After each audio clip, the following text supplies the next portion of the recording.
Welcome to the Real Bible Rob podcast. Do you think it's okay that Thomas doubted? Is it really okay to call him doubting Thomas? A lot of times this story is used to shame people who don't believe or ask questions, but that's getting it quite wrong because Thomas is a central figure, actually, among the disciples. He's one of the most impressive apostles for a couple of reasons. One is that he's an instigator of change, and we see this in a couple ways in the Gospel of John. He shows up and he's named in several places in all four Gospels, but it's only in John that we get him fleshed out a little bit to see him as a real person. He does appear also in the Acts of the Apostles. But by tradition and by other writings, especially the act in not only in Acts but also in extra canonical writings like the Gospel of Thomas, for example, he is shown to be a very interesting figure in tradition in the Catholic Church, especially. He was sent to India by tradition, and he was martyred in India. Now, of course, we don't know if that's factual or not, but it doesn't really matter. He was definitely venerated. And also, the Gospel of Thomas, which was only discovered in the last century, was clearly influenced by somebody like Thomas, if not Thomas himself. Probably not written by Thomas, but it shows that his character is consistent. And so why is this Thomas so important, especially to the Catholic Church and the Orthodox Church, and also an object of shame, particularly in the evangelical church? So I'd like to explore that with you a little bit today and talk about how Thomas gets fleshed out. He is beloved by a lot of people, especially anybody who likes to challenge authority a little bit, anybody who likes, to show me, give me the proof. Those kinds of people love Thomas. So should we look at him as somebody who that should be an example of somebody who just doesn't believe like they should? Or should we look at him as an instigator and a truth teller? I would argue that it's more the latter than the former. So let's go into a couple of cases here. Thomas appears speaking three times in the Gospel of John. And it kind of makes sense, and I'll talk a little bit about why Thomas is more likely to be in John than the other Gospels as an example. In John chapter 11 is where he first shows up, and this is where the disciples are debating about whether to go to Bethany. Now, Jesus had been called to Bethany, which is only 2 miles to the east of Jerusalem, by Mary and Martha, the sisters of Lazarus, and they're great friends of Jesus. And Lazarus was very ill on death's door, and they cried out and called for Jesus, please come to Bethany so you can heal Lazarus. Otherwise, he's going to die. Well, Jesus delays, and there's a reason for this. And we get a sense of that in the debate that the disciples are having. They say, there are people looking for you. The hills of Judea were crawling with spies trying to trap Jesus. And we really get a sense of that in John 11:8, when the disciples said to Jesus, Rabbi, the Jewish opposition wants to stone you, but why do you want to go back? Jesus was probably saying, I really need to see Mary and Martha. I really need to go and see my beloved friends there. But they were all debating about whether they should or not. Jesus does delay long enough so that Lazarus actually dies. And of course, this causes alarm among people because, maybe it's too late. But Jesus reassures them that's okay. He's just sleeping, he says. But it really then comes to Thomas. Now, Thomas in verse 16 says, and he's the one called Didymus, which means the twin. So Thomas means the twin.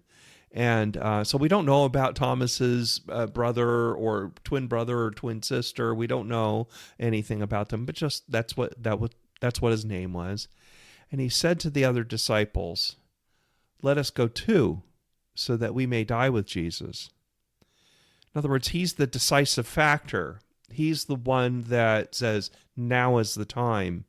Even though Lazarus had already died, even though they delayed, clearly they delayed because Jesus' time hadn't come yet and they didn't want to force things. And Jesus says, don't worry, that's okay. And then, of course, we get these beautiful scenes when they do arrive in Bethany, and this beautiful story where Jesus weeps over his beloved friend. But you can see the importance of Thomas in this dialogue because he basically stops debate. He basically says, if we aren't going to be with Jesus, if we aren't going to be ones who would die with Jesus, then what are we doing? Why not? Let's be the one. So this gives us an impression of Thomas being a bold person, being a practical, bold person, not really a, quote, doubter or somebody who's not committed to the mission. He's clearly not that. Then a few chapters later, in chapter 14, we see a little glimpse of Thomas again, and that is the very famous story about where Jesus is in the dialogues that he's going, and the very famous thing where it says, he goes, "Do not be troubled, trust in God, trust also in me," he tells the disciples. "My Father's house has room to spare. If that weren't the case, would I have told you that I'm going to prepare a place for you? When I go to prepare a place for you, I will return and take you with me, so that where I am, you will be there too. You know the way to the place I'm going." Now, it's only Thomas that comes and he says, what do you mean, Lord? And he's speaking probably for the other disciples too. He says, "Lord, we don't know where you're going. How can we know the way?"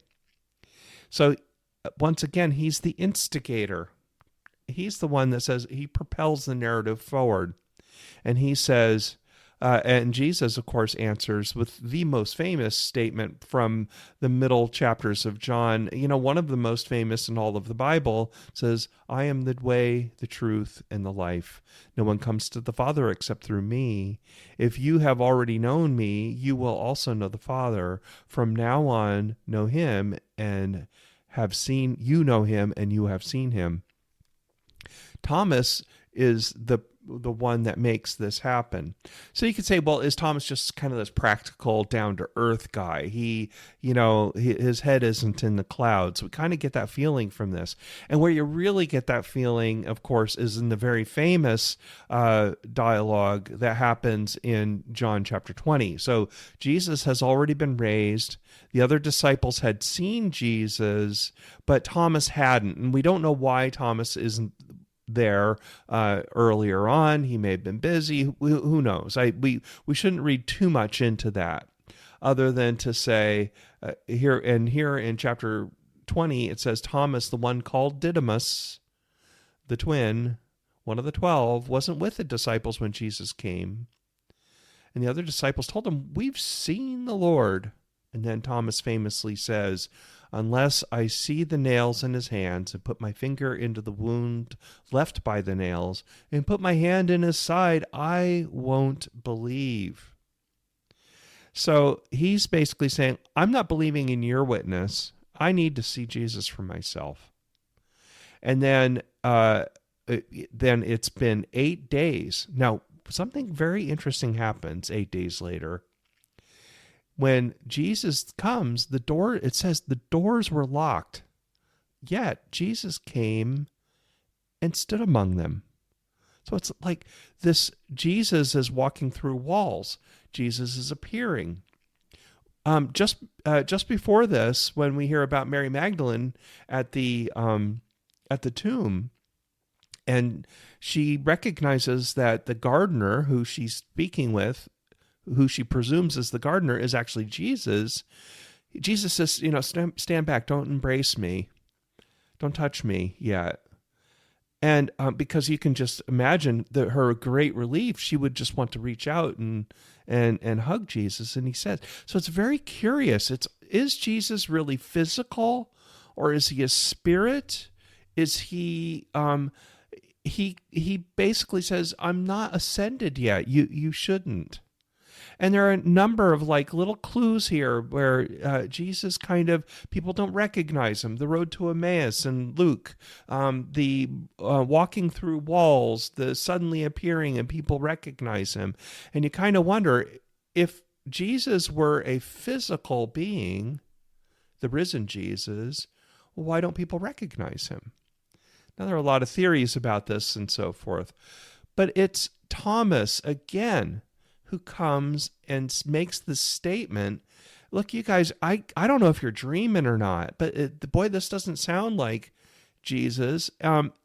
He's kind of bottom lining it, right?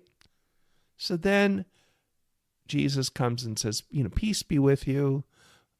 There's no blaming. There's nothing terrible here. Just put your finger here. Look at my hands. Put your hand to my side. No more disbelief. Just believe. And so he is allowing Thomas is the first one to verify Jesus physically. So you'd think, if we didn't have this story, if we didn't have this narrative, it would have been a lot harder to prove or to show in the narrative that Jesus had physically raised. And so Thomas there kind of makes things happen again in the narrative. And then Thomas says, oh, Lord, my God. He goes, oh, yeah, it really is you. That's what he's saying. Now comes the verse that especially evangelical Christians use a lot. You have to be careful with this, because it sounds like Jesus is shaming. He says, do you believe just because you've seen me? Happy are those who don't see, yet believe. Now, of course, John's purpose here is to say, even though you can't physically touch Jesus, to his readers, you can't physically touch Jesus and see Jesus in the flesh, the risen Christ, yet you're honored in your belief. So it's your belief that makes this possible. There are other passages, especially in 1 Peter, which is part of the lectionary right after Easter, kind of talks about this too, the honor of believing, and that believing is what's important. But that it's Thomas here that gives a concreteness to this. So you can look at this and say, well, if you aren't a believer or you have trouble believing, you should be ashamed of yourself. That's the way a lot of people read this, but it's not true, because Thomas isn't shamed in this. Thomas just says, okay, I get it. And you could say maybe this propels Thomas. Maybe this propelled the other disciples to do their works after this as well. So I think that's probably a little healthier way to look at it. And that's why a lot of people love this story. Now, one of the interesting things about this, if we just look at the John narrative, we get the sense that Thomas is kind of this super concrete guy. He's not into his head. He's not a spiritual only kind of person, because he gives us a couple of examples of concrete thinking. Maybe intelligent thinking, maybe bottom line. But there's something very interesting in the narrative that comes after. There's the Gospel of Thomas is not something that we know of as a being considered in the canon, and but it is one of those extra canonical writings that most scholars kind of look at and say, yeah, there's value in this. Now, there are many writings, especially in the 2nd, 3rd century and so forth, that clearly tell stories about the apostles and everything that are largely fantastic, right? They're not. It's kind of like the true cross, the shroud of Turin, or the vials of the blood of Jesus and all that. They're really more to tell stories, to give people comfort, and to bring them into an understandable storyline about Jesus, but they're nothing more than that. The Gospel of Thomas is a little bit different in a couple of ways. One was that it was discovered only about a century ago, in 1945, in Egypt, in Hag Hammadi, Egypt, and it's these papyruses, and they're very ancient. There's some discussion about exactly, are they first, second, maybe even some say third, but most likely first or second century papyruses. Some of the oldest papyruses in history. And it's an archaeological finding that's only second to the Dead Sea Scrolls in the 20th century. And what makes the Gospel of Thomas unique, it's mostly just sayings. So it's not really like long narratives like the other Gospels, but it presents the views of this, especially second century era, which were largely Gnostic. There's a lot of Gnosticism going on. And of course, Gnosticism is the belief in divine knowledge, that there is a dualism between flesh and body. Some of Gnosticism is, and there's a lot of talk about, was Paul a Gnostic, for example? Does he have, and clearly there's a lot of arguments, especially in the last century or so, by scholars to say, yeah, here are the places where Paul is saying Gnostic type things. A lot of scholars also look at John as the most Gnostic of the Bibles. It's certainly the most, or of the Gospels. It's certainly the most mystical. And certainly there is a dualism. There's light and dark. Jesus keeps telling us, I am, all of these things. Jesus is clearly different in the Gospel of John from the Synoptic, the other three Gospels. And some of that is just, date of authorship, where it was, was John looking at it from a different point of view, more Jewish point of view. There's lots of theories about this, about what's called the fourth Gospel, the Gospel of John. One of the views, though, that I think is strongest is just that John was probably written in a little bit later, and probably as these more Gnostic ideas were developing, that more of that Greek dualism was coming in, that as the stories of Jesus spread around the Eastern Mediterranean, it started incorporating more and more of the cultures around it in order to explain who Jesus was. So that's where this Gospel of John, or Gospel of Thomas, has value, in that is that it's not closer to Jesus or the thinking of the theology around Jesus in the first century, but it does describe a lot of the thinking at the time. Now, there's also debate about, was it the early church fathers that pushed these things away, that made Gnosticism a heresy, and tried to, quote, purify the faith and so forth, and that Thomas gives us a little window that we otherwise don't have, because of course we don't know about other writings at the time that may have been destroyed or suppressed. And that's always the case, right? We know that there were many more things written, especially apocalyptic literature that was written at the time, that we don't have, and or likely don't have. So we have this little gift. It's a little bit like the Dead Sea Scrolls. We didn't have any Hebrew texts that ancient from before this period. And here come the Dead Sea Scrolls. Suddenly, The earliest Hebrew texts that we had, which are the Masoretic texts at the time, which were hundreds and hundreds of years later and had been part of the Jewish rabbinic tradition, suddenly we could see a window behind them in an earlier time in the before Jesus. So what an interesting window. You could say the same about the Gospel of Thomas, that it gives us a little window into a world that we really have only been up to this time, up to this archaeological discovery, only really been able to see through the eyes of the church fathers in some of their writings, or the writings that the Catholic Church chose to preserve or highlight. So that's one of these things too. I believe that Thomas must have been an impressive figure because he's written about so much. He's honored so much in the church. So that came from somewhere. And one of the reasons is, of course, in the Gospel of John, for sure. But it might have been through other writings and through other traditions as well. So let's take back a little bit. This is one of the major challenges about belief and not belief, about how we use these scriptures in the New Testament in particular.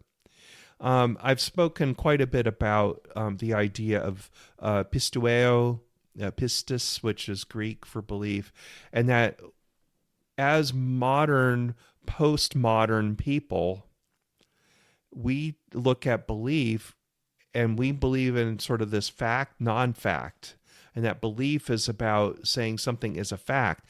And this is one of the reasons why you see so much angst about biblical inerrancy, fundamentalism, all of those things arise in the 19th century and beyond, because as our expectations have changed, stories aren't good enough. We need facts, just the facts, right? We want our history to be factual.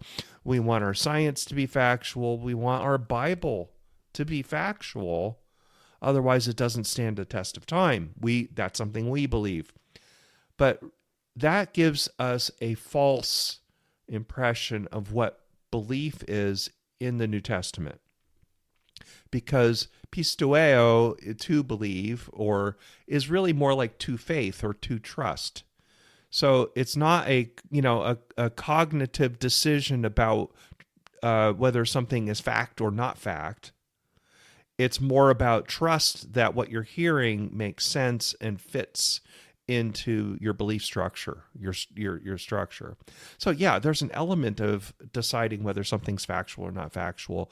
But like I always like to say in ministry, I said, part of being a person of faith means sometimes you trust in things that you don't necessarily believe. You don't always believe, or you always have to make that decision about whether something that you're reading is a fable, is a story, is something that, was just given to us over time. That truth comes out in stories, in fiction, in fable, and some of what we're reading does have a historical basis. And we always fight about that, well, I'm either going to take the Bible as 100% historical or not. Well, that's ridiculous, because there are many parts of the Bible that are genuinely, obviously, fable, parable, stories, legends. And you can just see where the Bible sits in other ancient Near East literature. And you can say, oh yeah, the Bible just picked and chose all kinds of, from all kinds of traditions to come with this. So instead of looking at it as saying, well, what's fact, what's historical, what's not historical, then you can get out of the trap of thinking, well, because there's no historical basis for, say the Exodus, or for the conquering of Joshua in Canaan, does that make it less true? Does that make it less important? Well, no, because we can never decipher exactly what is factual and what is not factual.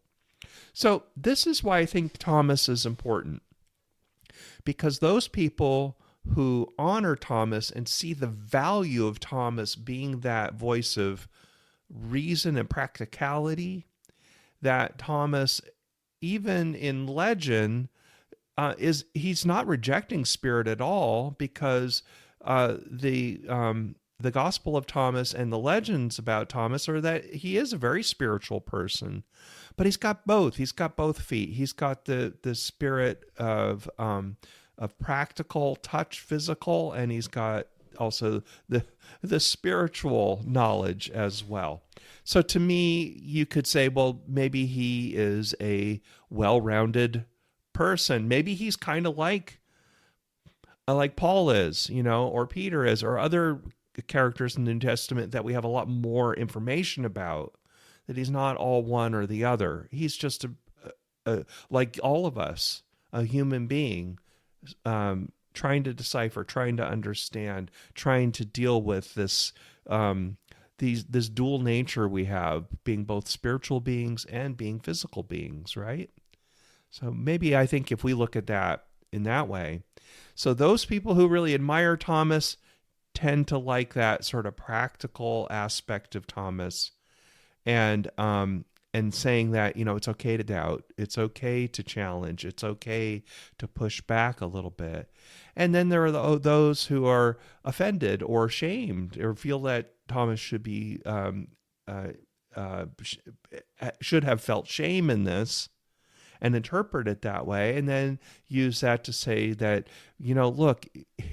look, if you have to touch and feel everything, and you can't just believe because I told you, because Jesus wants you to believe, then you really need to do that.